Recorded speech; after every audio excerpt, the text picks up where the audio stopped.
Hindi ba lugi si De Lima kay Anticler dahil yung boylet, yung nachitsismis na boylet ay ibang-iba raw, artistahin.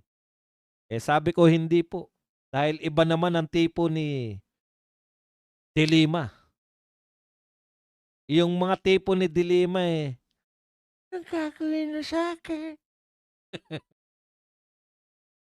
Ma'am, ipagbabalibagan ko kayo. Hahampasin ko kayo ng isang metro, isang isang malaking tubo. Hahatawin ko kayo. Ay, masakit yan. Pero gusto ko yan. Anong tanong? Sir Buds, baka tama lang yung nakawan sa airport. 7,000 pesos lang naman yun. Yung mga namumuno ng bilyones, ninanakaw, baka follow the leader lang sila. Ayun po ang problema eh, di ba? Ang problema po niyan, kay Tatay Digong wala na niyan. Kasi may takot eh. Yung mga kriminal may takot kay Tatay Digong. Ngayon walang takot. Paano ka matatakot?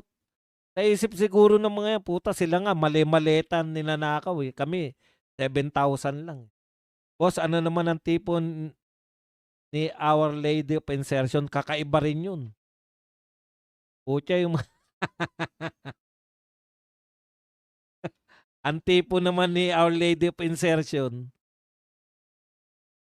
nag-toothbrush ka na ba? Dito ka na. Kahit wala ka pang toothbrush.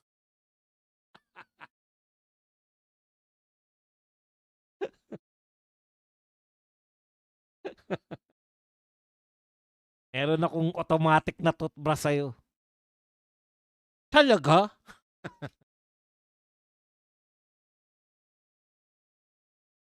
Sir Buds, baka yan. Tintik na ayuda yan. Ni minsan di man lang ako nakatanggap. Bilyon-bilyon saan kaya napunta? Okay. Nasaan na ang mga maleta, Marcos Syndicate? May malaking abuloy ang mga kawatan sa mga pari kaya hugas kamay lahat ng mga nangyayari sa atin ngayon. Walang ginawa, umuutang para makakulimbat na naman sila. Tignan nyo po mahigitan na po ni BBM pagkatapos ng 4 years, mahigitan niya na yung utang ni Tatay Digong. Ano po pagkakaiba? Kay Tatay Digong, golden age of Philippine infrastructure. Napakarami pong naipatayo. Golden age, talagang sangkatutak yung build niya. Oh, meron ba ngayon kayong nakita na naipatayo bukod dan sa bridge? Anong tawag doon? Footbridge dyan sa Kamuning?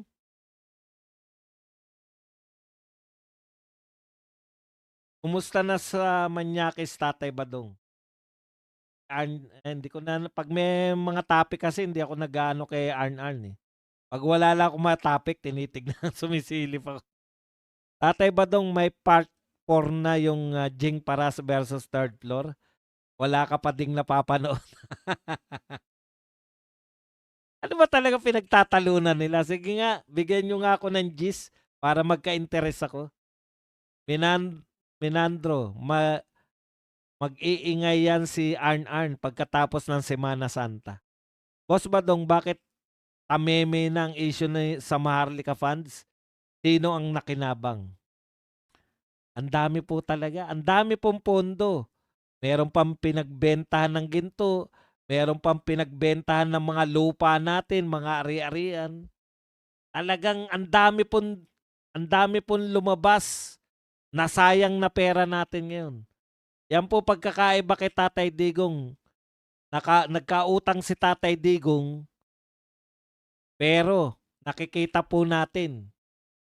Yan, sabi nga, kaya nagkautang dahil dyan sa infrastructure at saka pandemic. Oh. Kaya po talagang yung utang ni Tatay Digong ay justified eh. Ito po, pag natapos ang term ni BBM, mas malaki po ang magiging utang niya kay Tatay Digong. Pero wala pong infrastructure, wala rin pong pandemic. Despite na walang pandemic, walang alam niyo ba kung gaano kagastos ang pandemic? Napakarami po nating biniling, bakuna, mahal po 'yun. Josel Alvarez, Tatay Badong, tanong tanong ko na, taba, tiang Claire at insertion, sino ang pinaka nakakaluwag-luwag sa buhay? Sa tingin ko mas nakakaluwag-luwag si De Lima. Kasi, ah, yung driver niya pa lang, nakita niyo naman, driver niya pa lang ang ganda na ng bahay, ang laki. Driver pa lang yun. Wala po akong sinabi, wala po akong alam kung paano siya nagkaroon ng malaki. Pero imagine ninyo driver bodyguard gano'n na kalaki.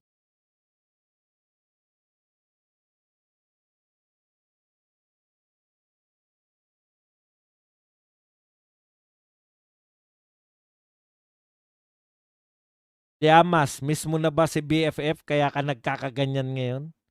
Tatay Badong, hindi ako naniniwala na mas madaming pinatayo si Saba kaysa kay Tatay Diggs. Oo, mas marami. Iba lang yung pinatatayo niya. Boss Buds, legacy ni Pangag yung may pera, ginto at ari-arian na nawala. Correct. Ang laki na ng inuutang, nagbenta pa tayo ng napakaraming ginto, meron pa tayong Maharlika Fund, kumuha pa tayo ng daang bilyon sa PDIC, kumuha pa tayo ng bilyon-bilyon sa DOH, mga iba pang pamahalaan. Di ko na po alam kung saan pa kumuha. Kaya lang, bilyon-bilyon po. Tapos ngayon, pag kailangan mo ng pera, wala.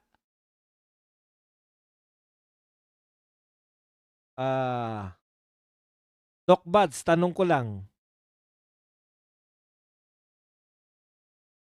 ba't parang parehas na hulmahan ng muka si Llamas at saka si Lovely Granada?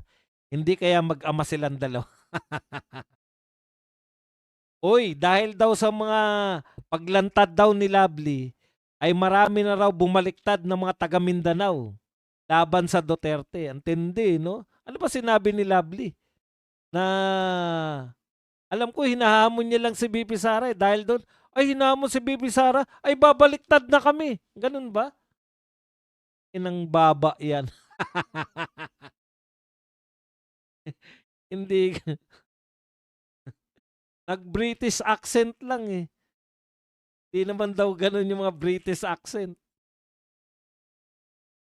Tatay Badong Part 1, nagagalit yung third floor studio. Bakit daw parang bida-bida si Senator Bongo dahil late siya sa araw ng Davao. Tapos sabi na nag-walk out daw si Mayor Baste at hindi na nakinig kay Senator Bongo. Yun lang.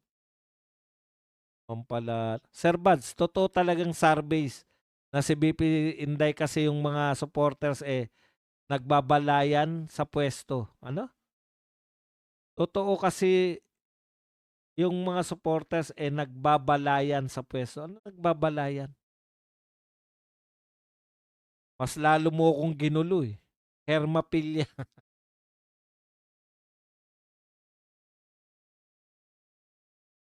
Babalayan. Naintindihan. Tagalugin nyo po. Po alam yung salitang nagbabalayan. Sir Buds, hindi mo alam ang legacy ni PBBM? May balik ang kampon ng mga adik. Yun. Yung alalay ni Vic Rodriguez, dinadali si Bongo, kaya galit si Jing para. Ano nga yung pinambabanat nila kay Bongo? Kasi doon kanyo nang galing, di ba? Boss Buds, mukhang nakalimutan na natin ang bigas na NFA binenta nila sa mga negosyante. Ang dami po talaga, di ba? Ang dami. Wala nalulutas kahit na ano eh. Ang daming katarantaduan na naganap. Boss Buds, pabor ka ba pati yung scatter hanggang ngayon may nag-i-scatter pa rin. Pabor ka ba mapasama sa senatorial slate ni VP Sara si Magalong? Hindi. Imposible po. Matapos yung ginawa niya sa Davao, hindi po sila magtatangka na mag-apply sa mga Duterte. Inakusahan din ng third floor na mga bataan ni Senator Bongo ang naninira sa kanila at kay Attorney Vic. Mga siraan pa. Mga siraan pa pala. Boss Buds, kahit nagmumukha na silang tanga, basta palulusutan nila ang malawakang nakawan. Correct. Correct ka riyan, Noriel Pangan. Ang daming mga anomalya ng admin na to. Balita kahapon, Sir Buds, may nabundol ng SUV. Yung SUV, humarurot, pumasok sa parking lot ng Malacanang. Pero tahimik si Auntie Claire. Ay, naku na lang. Di yan totoo, bumaliktad ang Mindanao. Lahat kami Duterte. Nagbabangayan, boss. Yung magkapatid na Tulfo, ang tatapang pero sa nakawan atras ang mga yagballs. Pang long katulang. Long katulang pala kayo. Ang mga away ng kabit-kabit lang pala kayo eh. Sabi din ng third floor, dapat linisin ng mga Duterte ang bakuran nila. Parang inutusan ng PDP na mag-ingat sa mga traidor. Kaya nagalit, yes, yo. Inungkat niya yung entrapment ni Marlon ng 2013. Hindi. Sakit na sa ulo tong Marcos Syndicate. Ako po, sa tingin ko dyan, masyado nang matatalino yung mga Duterte. Wala tayong makabangga sa mga kalaban natin, sa mga loyalista, at saka sa mga dilawan at pink, at pati sa mga makabayan black. Kaya nag-aaway-away na po dahil sobrang tatalino natin. Ikalawa, sobrang dami natin. Kaya nagtatagpasan na. Sabi nila Pam, ba't daw hanggang ngayon tahimik si Bongo sa issue na ICC? Di man lang daw nagpunta sa dahig kahit isang beses. Ay mahirap naman po yun kasi nga sinasangkot siya eh. Di ba? Hindi naman po, kasi sinasabihan nga sila na magkakaroon na sila ng warrant of arrest eh. Mahirap po yun. Hindi naman ako naniniwala dyan. Dyan sa parte na yan, di ako. Andun ako nung parada da Buenyo, nung nandun silang lahat. Pinagsasabi nyo.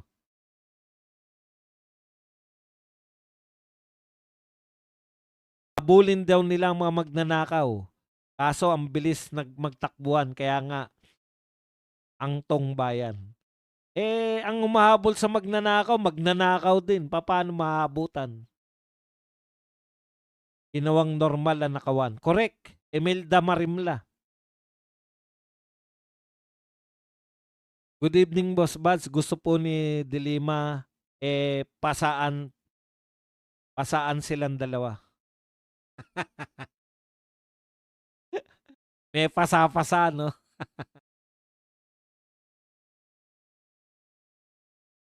Tama, maraming napatay yung flood control ang admin ngayon. Etong third floor studio, puro mga marites ang mga nandyan. Mahilig sa show voting, matagal nang mainit ang mga mata o sa inyong mga buang kayo. Hayaan na lang natin sila. Yan lang pala pinagtatalunan. Kasi po pag nakisaw-saw kayo dyan, bati-bati na sila. Puta kayo. May sama pa ng loob. Sorry po Sir Buds, number 1, nagbabalyahan na po sa mga kakabit kay BP Inday. Kakabit. Bakit ka naman magsosorry? Normal naman talaga yun. Basta tayo, ito kasi ang problema eh. Ito ang, ako wala akong problema dyan eh. Bakit? Ang susundin ko lang si Inday Sara at mga Duterte. Kaya kayo nagkakaroon ng problema, inaalam nyo pa eh, sino sa mga vlogger yung totoong maka-Duterte o hindi naman maka-Duterte. Kaya yung mga utak niyo, ano pa pakialam niyo riyan sa mga 'yan, 'di ba? Suportahan niyo yung mga Duterte tapos, ang laki ng pinoproblema niyo. Ako mula noon hindi ako namomroblema. Bakit? Duterte lang sinuportahan ko, eh. Sabi ni Inday, suportahan natin si BBM. 'Di sinuportahan natin si BBM. Eh, putya, nauna pa ako kay Inday, ayoko na.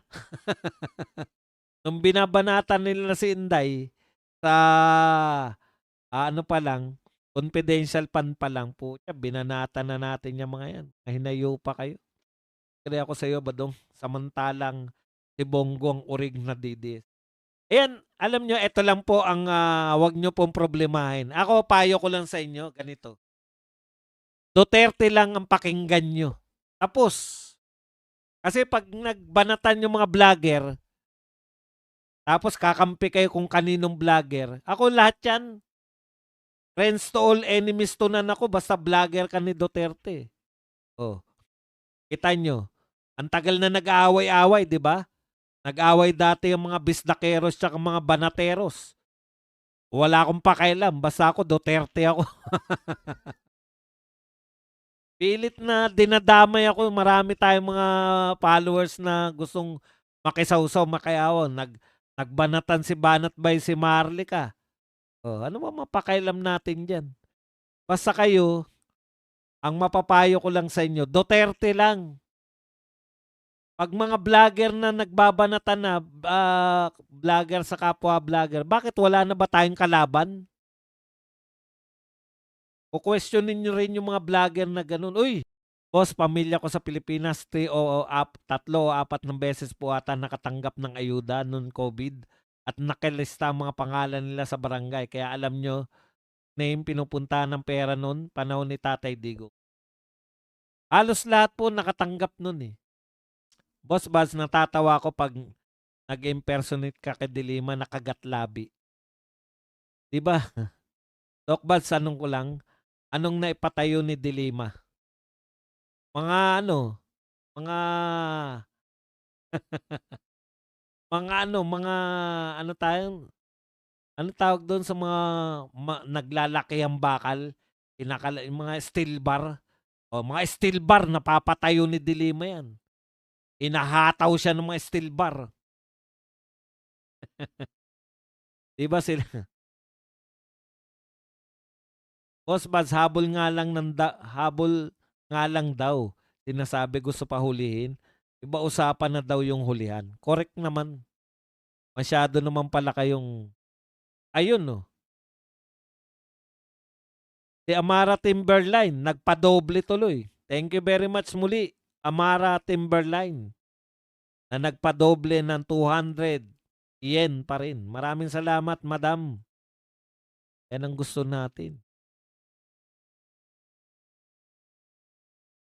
Tokbats, tanong ko lang. Wala. Ano, bahala silang mag-away-away basta tayo focus lang sa sasabihin ni BP Sara, Boss Buds. Correct. Boss, sabi ni Paras, pakawala si Rodriguez. Duterte lang ang the best mamuno sa bansang Pilipinas. Kubol. Si Dilima, ginawang bahay ni Jonel. Si Jonel lang napatay. Si Dayan po yun, yung may bahay. Si Jonel, hindi. Iba naman. Si Ronnie Dayan yun na may bahay, malaki. Legacy ni Pinoy, laglag bala. Legacy ni BBM, laglag kisame. Tatay Badong,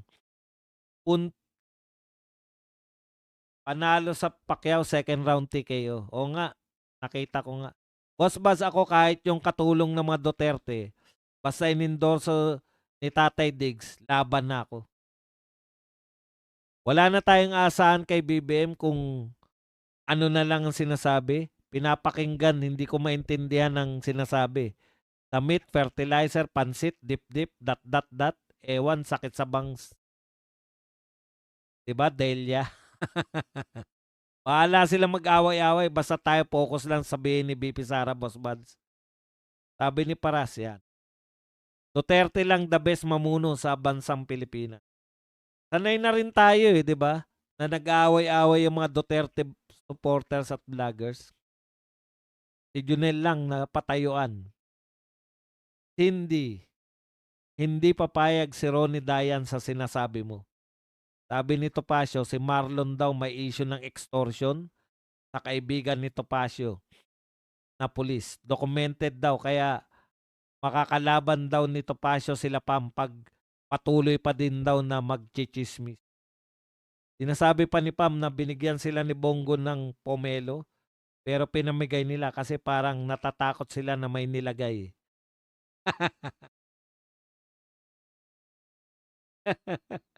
Feeling nila sila pinakamagaling sa vlogger sa DDS.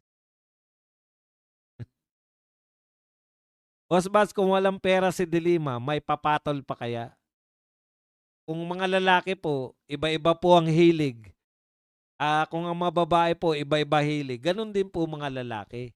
'Di ba? Meron at papatol sa'yo. Yung problema kasi sa atin, minsan, ayaw nating ihanap ng katapat yung sarili natin. Kaya tayo nabibigo eh. Lalo na lalaki. Yun ang hindi ko maintindihan eh. Paano mabibigo sa pag-ibig ang isang lalaki? Ang babae kasi, syempre yung iba mahirapan pa dahil ang hirap ng hindi ka pwedeng manligaw, 'di ba? Pero ang lalaki, kung binata, may asawa nga nakakapanligaw pa eh. Yung binata ka tapos mamomroblema ka, ayaw mo lang itapat. Kanya-kanyang hilig 'yan. Meron kang makakatapat na may hilig sa itsura mo, may hilig sa ugali mo, may hilig sa pinaggagawa mo. Pinagpipilitan niyo yung mga sarili niyo na hindi naman kayo tipo, 'di ba? Manligaw kayo ng 10, utang ma-busted kayo ng 9. Di may isa pang sumagot sa inyo na karelasyon kayo. Kaya wala akong ano sa mga lalaking walang karelasyon. Na gustong magkarelasyon ha.